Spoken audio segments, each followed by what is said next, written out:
شہید مرید شاگرد حضرت علامہ و مولانا رحمت اللہ برکاتی صاحب، حاجی صاحب قبلہ اور تمام ذی ہوش ذی علم و ذی فضل طالبان علوم نبوت، السلام علیکم ورحمت اللہ تعالی وبرکاتہ۔ وعلیکم السلام ورحمۃ اللہ وبرکاتہ۔ الحمدللہ علی نعمت الہدی والصلاة والسلام علی نبی الرحمہ وعلى آله المجتبى وأصحابه المرتضى أما بعد فأعوذ بالله من الشيطان الرجيم بسم الله الرحمن الرحيم فانكحوا ما طاب لكم من النساء مثنى وثلاث ورباع صدق الله مولانا العظيم وبلغنا رسوله النبي الأمين المتين الكريم ونحن على ذلك لمن الشاهدين والشاكرين والحمد لله رب العالمين۔ وقت بہت کم ہے، اس لیے بڑی تیزی کے ساتھ ہم سب مل جل کر انتہائی عقیدت و محبت کے ساتھ آقا انعامدار مدینے کے تاجدار حضور احمد مصطفیٰ محمد مصطفیٰ صلی اللہ علیہ وسلم کے دربار گوہربار میں پورا مجمع دائیں سے لے کر بائیں تک، آگے سے لے کر پیچھے تک بلند آواز میں درود شریف پڑھے۔ اللہم صلی علی سیدنا شفیعنا مولانا ومولانا محمد معدن الجود والکرم وآلہ الکرام وابنہ الکریم مبارک وسلم صلاۃ و سلام علیک یا رسول اللہ۔ ابھی آپ تمام حضرات نظم میں ترنم میں عطائے حضور شیر نیپال اور ہندو نیپال کے مشہور معروف شاعر حضرت علامہ و مولانا اصغر امام برکاتی صاحب سے بہت عمدہ نعت منقبت کے اشعار سماعت کر رہے تھے۔ میں بھی اپنی عادت کے مطابق کلام الامام امام الکلام سے دو تین شعر پیش کرتا ہوں، سماعت کریں۔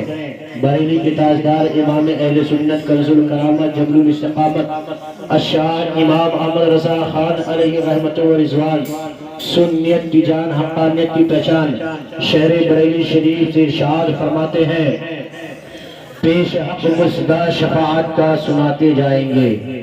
شعر سمجھ میں آئے تب بھی سبحان اللہ، نہ سمجھ میں آئے تب بھی سبحان اللہ کہیں۔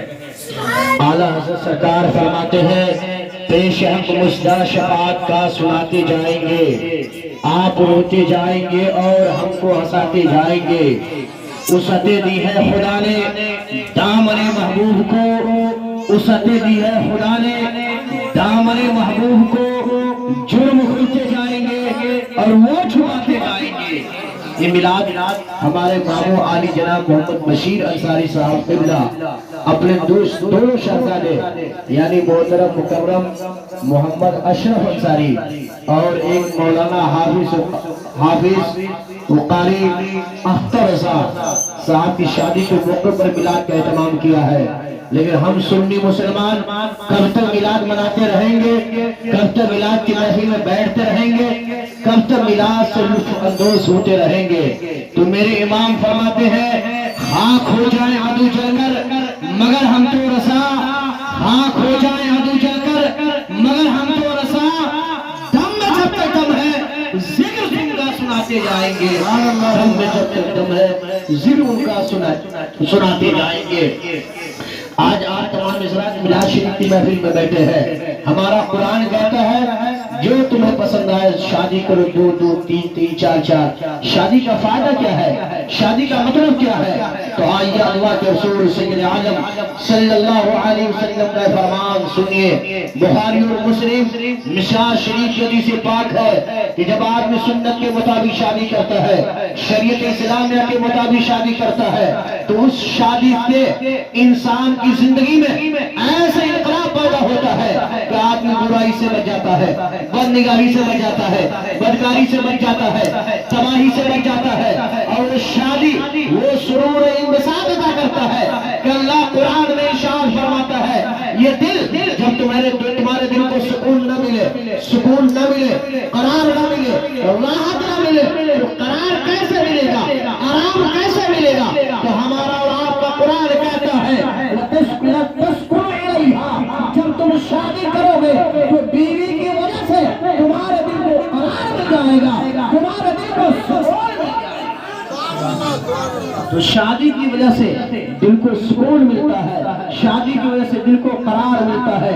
آئیے میں آپ کو بتاتا چلوں، رسول اکرم صلی اللہ علیہ وسلم نے ارشاد فرمایا مومن بنو تو پکا مومن بنو۔ قرآن کہتا ہے یا ایھا الذین آمنوا ادخلوا فی السلم کافہ، کہ اے مسلمانوں، اے مومنین کی جماعت، تم مسلمان بننا چاہتے ہو مکمل طریقے سے اسلام کو مکمل طریقے سے اپناؤ، یعنی اپنا ایمان مکمل کرو۔ تو میں مجرا شریف کے تمام مسلمانوں سے پوچھنا چاہتا ہوں آپ کا ایمان مکمل کیسے ہوگا، آپ کا ایمان کامل کیسے ہوگا، آپ پکا مسلمان کیسے ہوں گے؟ کیا سعودی جانے سے پکا ایمان ہوگا؟ کیا قطر جانے سے پکا ایمان ہوگا؟ کیا دبئی جانے سے پکا ایمان ہوگا؟ کیا نیپال میں رہ کر زندگی گزارنے سے پکا ایمان ہوگا؟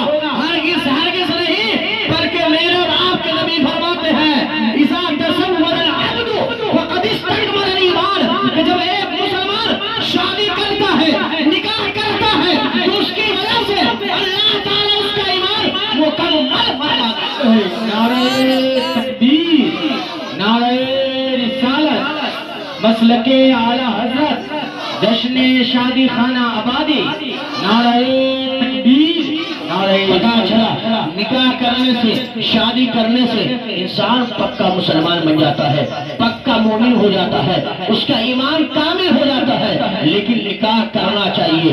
اس سے پتہ چلا، اسی لیے حضرت آدم علیہ السلام کی سنت ہے نکاح کرنا، حضرت یحییٰ کی سنت ہے نکاح کرنا، حضرت شیس کی سنت ہے نکاح کرنا، حضرت موسیٰ علیہ السلام کی سنت ہے نکاح کرنا، یعنی بے شمار نبیوں کی سنت ہے نکاح کرنا، یہاں تک کہ خود ہمارے اور آپ کے نبی جناب احمد مصطفیٰ محمد مصطفیٰ کی سنت مبارکہ ہے نکاح کرنا۔ تو مسلمانوں میں آپ سے پوچھنا چاہتا ہوں جب سنت ہے نکاح کرنا تو نکاح کا فائدہ کیا ہے؟ تو آئیے میں آپ کو بتانا چلوں، اسی نکاح کے ذریعے نسل انسانی کی بقا موجود ہے، اسی نکاح کے ذریعے اللہ تبارک و تعالیٰ نے صحابہ کا وجود عطا فرمایا ہے، غوث و مردود کا وجود عطا فرمایا ہے۔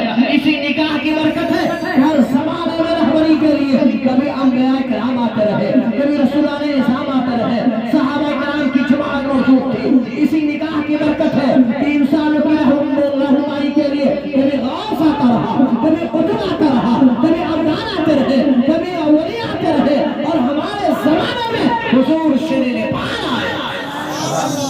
یہ نکاح کی برکت ہے۔ تو نکاح کیسے کرنا چاہیے، کس انداز میں کرنا چاہیے؟ اسلام وہ مذہب ہے جس کے اندر سارے زاویے سے بحث کیا گیا ہے، ہر سبجیکٹ کا مسئلہ نکاح کے اندر ہے۔ آئیے میں آپ کو حدیث رسول سناتا چلوں۔ اللہ کے رسول سید عالم صلی اللہ علیہ وسلم نے ارشاد فرمایا تنکح المرأة لأربع، کہ عورت سے شادی کی جاتی چار چیزوں کو دیکھ کر، چار خوبیوں کو دیکھ کر، چار وصفوں کو دیکھ کر، چار چیزوں کی بنیاد پر کسی لڑکی کا انتخاب کیا جاتا ہے، رشتہ طے کیا جاتا ہے۔ لی جمالہا، سب سے پہلے عورت کی خوبصورتی کو دیکھا جاتا ہے، لی مالہا، عورت کی مالداری کو دیکھا جاتا ہے، لی حسبہا، عورت کے خاندان کو دیکھا جاتا ہے، اخیر میں مصطفیٰ نے فرمایا لی دینہا، عورت کی دینداری کو دیکھا جاتا ہے، عورت دیندار ہے یا نہیں، عورت نماز پڑھتی ہے یا نہیں، عورت روزہ رکھتی ہے یا نہیں، عورت اللہ اور رسول سے محبت کرتی ہے یا نہیں، عورت کے دل میں غوث و خواجہ کی محبت ہے یا نہیں، حضور تاج الشریعہ کی محبت ہے یا نہیں، حضور شیر نیپال کی محبت ہے یا نہیں۔ ان چیزوں کو دیکھ کر شادی کی جاتی ہے۔ تو مصطفیٰ فرماتے ہیں خوبصورتی کے بنیاد میں کسی نے صرف شادی کی ہے تو شادی کامیاب نہیں ہو سکتی ہے، اس کے اندر کبھی نہ کبھی فتنہ پیدا ہو سکتا ہے۔ کسی نے مالداری کی بنیاد پر شادی کی ہے تو کبھی نہ کبھی وہ آدمی غریب ہو سکتا ہے، تنگ دست ہو سکتا ہے، صرف اعلیٰ خاندان دیکھ کر شادی کرے گا تو وہ آدمی کبھی اختلاف و انتشار میں مبتلا ہو سکتا ہے۔ لیکن آپ کے نبی، ہمارے نبی فرماتے ہیں یہ دینہا، جو صرف دینداری کو دیکھے گا، تقوی کو دیکھے گا، پرہیزگاری کو دیکھے گا، میرے نبی فرماتے ہیں خاص بذات دین وہ دنیا میں بھی کامیاب ہو جائے گا اور عقبہ میں بھی کامیاب۔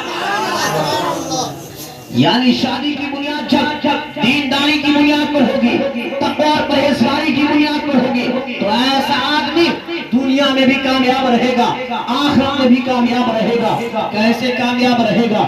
آئیے میں آپ کو بتاتا چلوں۔ سرکار غوث اعظم رضی اللہ تعالیٰ عنہ کا نام آپ نے سنا ہوگا کہ آپ کے والد بزرگوار چل رہے تھے، ندی سے میں ایک بہتا ہوا سیب آپ کو ملا ہے، آپ نے اس سیب کو تناول فرما لیا، دل میں خیال آیا کہ میں نے اجازت نہیں لی ہے، سیب میں نے کھا لیا ہے۔ چل کر مالک سے پوچھتے ہیں، آپ کئی کلومیٹر واپس آتے ہیں، دیکھتے کیا ایک باغیچہ ہے جس کی شاخیں ندی کی طرف جھکی ہوئی ہے، آپ پتہ کرتے اس کا مالک کون ہے؟ خادموں نے بتایا، نوکروں نے بتایا، اس کا مالک حضرت عبداللہ سومئی ہے۔ سرکار غوث اعظم رضی اللہ تعالیٰ عنہ کے والد جب مالک سے ملتے ہیں کہتے ہیں غالباً آپ کا سیب بہ رہا تھا، میں نے اسے کھا لیا ہے، کیا مجھے معاف کریں گے؟ تو اس وقت کے بزرگ کامل نے پیشانی کو دیکھا ہے، نور ولایت کو دیکھ کر پہچان گیا ہے کہ آنے والا کوئی عام بندہ نہیں ہے بلکہ ایسا بندہ ہے جن کی پیشانی کے اندر جس کی پیشانی کے اندر مولیوں کے سردار آنے والے ہیں، صوفیوں کے امام آنے والے ہیں۔ فوراً فرماتے ہیں ہماری دو شرطیں ہیں، پہلے آپ 12 سال ہماری نوکری کریں گے، 12 سال کے بعد ہماری بیٹی سے آپ کو شادی کرنی ہوگی۔ وہ بیٹی ہاتھ کی لنگی ہے، پیر کی لنگی ہے، زبان کی گونگی ہے، ایسی بچی سے شادی کرنی ہوگی، اور بچہ آپ نے جس مال کو کھا لیا تھا اسے معاف کرانا تھا۔ آپ 12 سال نوکری کرتے ہیں، خدمت کرتے ہیں، پہلی شرط پوری ہو جاتی ہے، دوسری شرط کے لیے جب آپ مجلس میں بیٹھتے ہیں آپ کا نکاح ہوتا ہے، جب آپ گھر میں داخل ہوتے ہیں سلام کرتے ہیں، آپ کی شریک حیات جواب دیتی ہے، فوراً آپ دیکھتے کیا ہے؟ اس کے بعد ہاتھ بھی موجود ہے، پیر بھی موجود ہے، آنکھ بھی ہے، جواب دے رہی ہے۔ آپ اپنے سسر سے ملتے ہیں، کہتے ہیں جس بچی کی شرط جو آپ نے بتائی تھی وہ شرط نہیں پائی جاتی ہے۔ فوراً آپ کے سسر کہتے ہیں اس کا مطلب آپ نے نہیں سمجھا کہ میری بیٹی نے آج تک اپنے ہاتھ سے کسی کو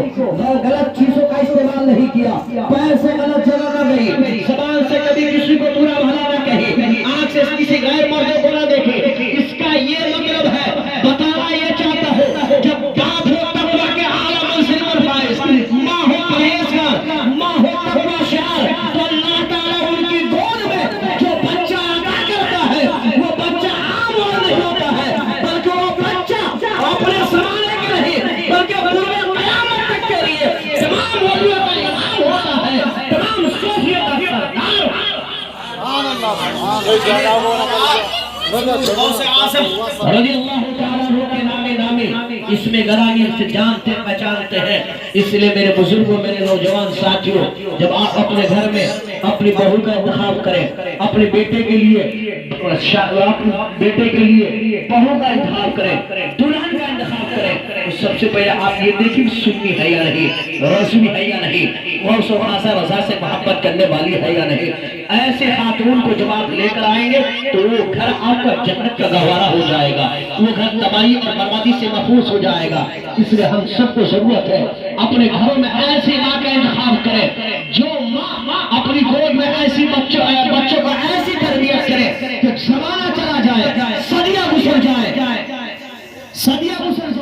لیکن ان کی وجہ سے خاندان کا نام روشن رہے، ان کی وجہ سے گاؤں کا نام روشن رہے، ان کی وجہ سے ملک کا نام روشن رہے۔ آئیے میں آپ کو بتانا چلتا ہوں کہ ایک بزرگ تابعی حضرت عبدالرحمن جو جہاد کے لیے نکلتے ہیں، اپنی بیوی سے کہتے ہیں 28 سے 30,000 اشرفیہ میں تمہیں دیتا ہوں، سنبھال کر رکھنا۔ وہ بزرگ جہاد کے لیے نکل جاتے ہیں، ان کی بیوی 19 سے ہے، پتہ نہیں ان کو کچھ محسوس نہیں ہوا، معلوم نہیں ہوا کہ ہمارے گھر کیا پیدا ہوا ہے۔ اس لیے وہ زمانہ ٹیلی ویژن کا نہیں تھا، فون کا نہیں تھا، موبائل کا نہیں تھا، انٹرنیٹ کا نہیں تھا، البتہ اس سے گھر بیٹا پیدا ہوتا ہے، کہاں اس کی بیوی اس کو اچھی تربیت دیتی ہے، عمدہ تعلیم دیتی ہے۔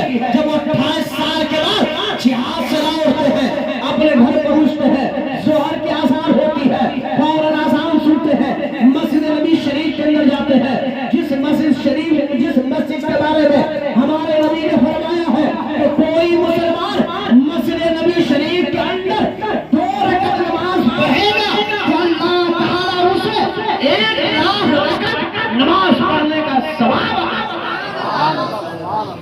وہ عبدالرحمن مسجد نبی شریف کے اندر جاتے ہیں، دیکھتے کیا ہے، ایک کیریئر نوجوان ہے جس کی عمر تقریباً 26-27 سال کی ہے، لیکن وہ درس حدیث دے رہے ہیں، وہ درس حدیث دے رہے ہیں، وہ سرکار دو عالم صلی اللہ علیہ وسلم کا فرمان سنا رہے ہیں، نبی کا اقوال سنا رہے ہیں۔ دیکھتے کیا ہے، اس زمانے کے بڑے بڑے تابعی اپنی گردن کو جھکائے ہوئے ہیں، اپنے سر کو جھکائے ہوئے ہیں، ان کی حدیثیں سن رہے ہیں، ان کی باتیں سن رہے ہیں، اور چوری تقریر کا وقت ختم ہوتا ہے، بڑے بڑے محدث ان کو چھوڑنے کے لیے گھر آتے ہیں۔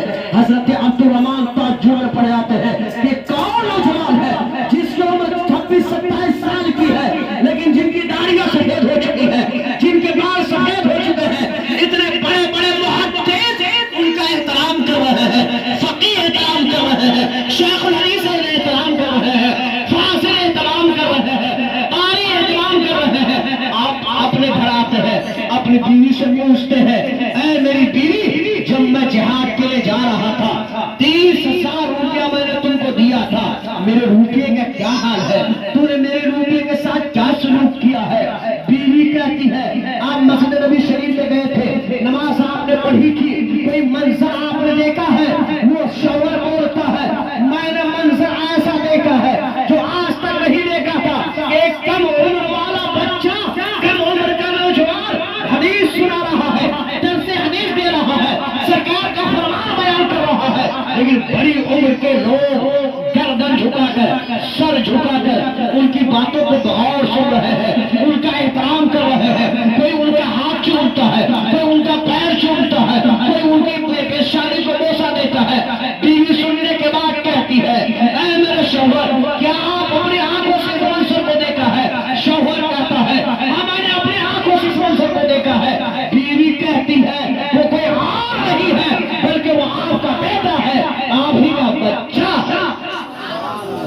شوہر سنتا ہے، کہتا ہے کیا ہے؟ شوہر کہتا ہے جب ایسی بات ہے تو 30,000 روپیہ وہ کیا ہوا؟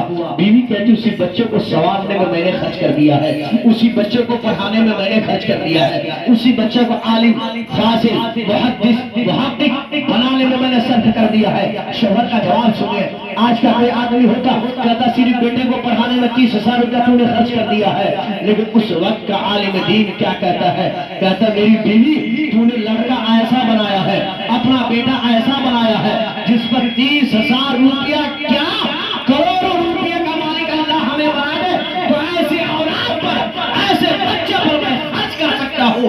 اس لیے یہ بچہ ہمارا بچہ ہے، لیکن اس بچے کی وجہ سے ہمارا بھی نام روشن ہوگا، ہمارے خاندان کا نام روشن ہوگا، ہمارے شہر کا نام روشن ہوگا، اس بچے کی وجہ سے ہمارے ملک کا نام روشن ہوگا۔ یہ بچہ کیسے ہوتا ہے؟ جب آدمی نیک ہو، نیک زندگی گزارے، لیکن آج ہمارے یہاں نیک زندگی کا مطلب ہی نہیں ہے، ہمارے یہاں صرف جہیز جہاں سادہ ملنا چاہیے، لڑکی کیسی بھی ہو، اخلاق، کردار، کریکٹر کتنی بھی گندی ہو، لیکن پیسہ زیادہ ملے وہاں ہمارے یہاں شادی ہونی چاہیے۔ اس لیے ایسی لڑکی گھر میں تو آ جاتی ہے، دلہن بن کر آتی ہے، لیکن اس گھر کو تباہ بنا دیتی ہے، شوہر کو نچاتی ہے، سسر کو نچاتی ہے، ساس کو نچاتی ہے، نند کو نچاتی ہے، پورے محلے کو تباہی میں تبدیل کر دیتی ہے۔ وجہ کیا ہے؟ جہیز ہے۔ اس لیے مطالبہ کر کے جہیز لینا یہ حرام ہے، ناجائز ہے، اس سے نذرانے دینا، میلاد کرنا درست نہیں ہے، کھانا کھلانا درست نہیں ہے۔ حدیث شریف کے اندر آیا ہے، 16 جنہوں نے اللہ کے اسلام کی سربلندی کے لیے، کلمہ حق کی مانگ کو عام کرنے کے لیے اپنا جسم لہو لہان کر کے راہ خدا میں شہید ہو جاتے ہیں، قیامت کے دن سارے گناہ ان کے معاف ہو جاتے ہیں، لیکن قرض معاف نہیں ہوگا۔ تو یہ جہیز بھی ایک قرض ہے جو ماں باپ لیتے ہیں، جب تک اپنے سمدھی سے معافی نہ مانگ لے قیامت کے دن معاف نہ ہوگا۔ حدیث شریف میں آیا ہے، جب آدمی قرض لے کر جائے گا اور نفسی کا عالم ہوگا، وہاں نہ بیٹا باپ کو پہچانے گا، نہ ماں کو پہچانے گا، کوئی مدد کرنے والا نہ ہوگا۔ ایسے وقت میں جب قرض کی ادائیگی نہ ہوگی تو اللہ تعالیٰ ان کی نیکیاں ان کو عطا کر دے گا اور ان کے گناہ ان کو دے گا، اور اس کے بعد جس نے مال جہیز لیا ہے اس کو جہنم میں داخل کرے گا، اور جس نے نہیں لیا ہے اسے جنت میں داخل کرے گا۔ اور مال جہیز کا نقصان یہ بھی ہے کہ گھر تباہ ہوتا ہے، چند سالوں کے بعد نہ دلہن کا نام رہتا ہے، نہ دولہا کا نام رہتا ہے، نہ خاندان کا نام رہتا ہے۔ لیکن جو حلال روزی سے اپنی بیوی اپنے بچوں کی پرورش کرتا ہے، اللہ اس کے زندگی میں اور بعد زندگی بھی ایسی شہرت عطا کرتا ہے کہ لگتا ہے وہ ہمارے درمیان زندہ ہے۔ مثال کے طور پر ایک انس جج تھا جس کے پاس ایک بیٹی تھی، جس کے پاس ایک مبارک غلام بھی تھا جو اس کی خدمت کرتا تھا۔ جب انس جج کی بیٹی جوان ہوتی ہے، وہ اپنے لیے اپنی بیٹی کے لیے شہر کا جائزہ کرتا ہے کہ شہر میں کوئی اچھا لڑکا مل جائے جس سے میں اپنی بیٹی کا نکاح کر دوں۔ شہر میں تلاش کیا نہیں ملا، اپنے قریہ میں تلاش کیا نہیں ملا، اپنے محلے میں تلاش کیا نہیں ملا، ملک میں تلاش کیا نہیں ملا، اس لیے کہ بیٹی کی شرط یہ تھی ہمارے لیے ایسے لڑکے کا انتخاب کیجئے جو اگرچہ کم روزی پر زندگی گزارتا ہو لیکن وہ نمازی بھی ہو، روزہ بھی رکھتا ہو، قرآن کی تلاوت بھی کرتا ہو، درود شریف بھی کثرت سے پڑھتا ہو، رب کا حق ادا کرتا ہو، اپنے مالک کے حقوق بھی ادا کرتا ہو۔ ایسا نوجوان ہمارے لیے چاہیے۔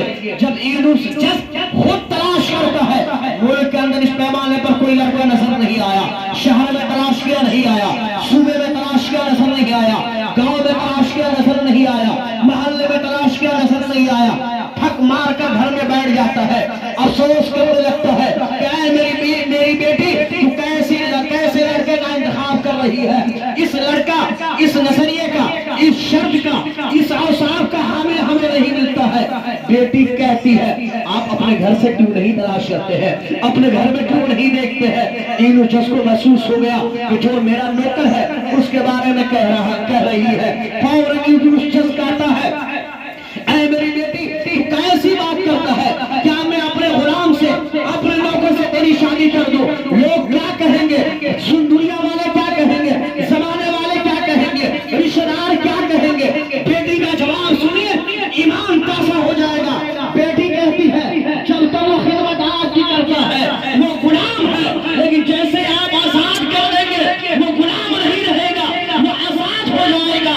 اور وہ ایسا ہے جو نماز کا بھی پابند ہے، روزے کا بھی پابند ہے، تلاوت قرآن بھی کرتا ہے، درود شریف کثرت سے بھی پڑھتا ہے۔ وہ ایسا آدمی ہے جو اللہ کے حقوق کو بھی ادا کرتا ہے اور اپنے مالک کی خدمت کر کے مالک کو بھی راضی رکھتا ہے۔